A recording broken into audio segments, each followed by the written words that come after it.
Hi అండి, నమస్తే. Welcome back to our channel. ఈరోజు మన వీడియోలో వెజిటేబుల్ కట్లెట్ చూపించబోతున్నాను. ఈ రెసిపీ చాలా హెల్దీ రెసిపీ, డీప్ ఫ్రై ఉండదు.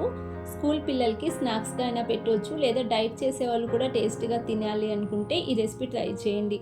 ముందుగా ఒక మిక్సింగ్ బౌల్లోకి 1 కప్ క్యారెట్ తురుము తీసుకుంటున్నాను, అలాగే 1 కప్ ఆలు తీసుకుంటున్నాను. తర్వాత ఒక క్యాప్సికమ్ కూడా పొడుగా కట్ చేసి వేసుకోండి. అలాగే 1 కప్ క్యాబేజీ తురుము తీసుకుంటున్నాను. అలాగే 1 కప్ ఉల్లిపాయలు వేసుకోండి. తర్వాత 1 టీ స్పూన్ పచ్చిమిర్చి వేసుకుంటున్నాను. అలాగే కట్ చేసుకున్న కొత్తిమీరని వేసుకుని 1/4 టీ స్పూన్ పెప్పర్ పౌడర్ వేసుకుంటున్నాను. తర్వాత 1 టీ స్పూన్ ధనియాల పౌడర్ వేసుకోండి. రుచికి సరిపడా సాల్ట్ వేసుకుంటున్నాను.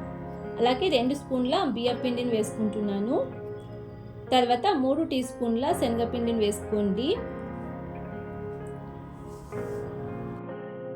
వాటర్ని వేసుకుని మిక్స్ చేసుకోవాలి. వాటర్ ఎక్కువగా వేసుకోకండి. ఒక 2-3 నిమిషాల పాటు ఈ విధంగా మిక్స్ చేసుకుంటూ ఉండాలి. వాటర్ వేసుకోకుండానే ఈ విధంగా మిక్స్ చేసుకోండి.